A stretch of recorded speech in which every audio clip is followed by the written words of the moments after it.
আল্লাহ বলছেন সিগারেট দেওয়া এবং লাঞ্ছিত করা এর পূর্ণ শক্তি আল্লাহ তাআলার কাছে। তাই হয়েছে বাংলাদেশ।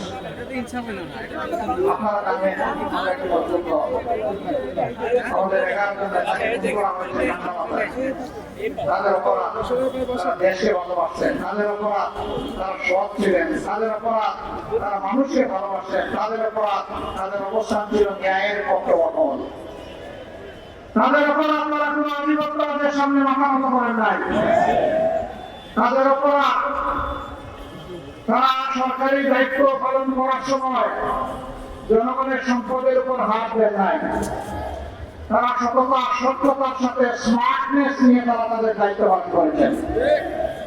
এরকম মানুষ যদি সমাজে বেড়ে যায় তাহলে মতবাদের 12টা বাজবে।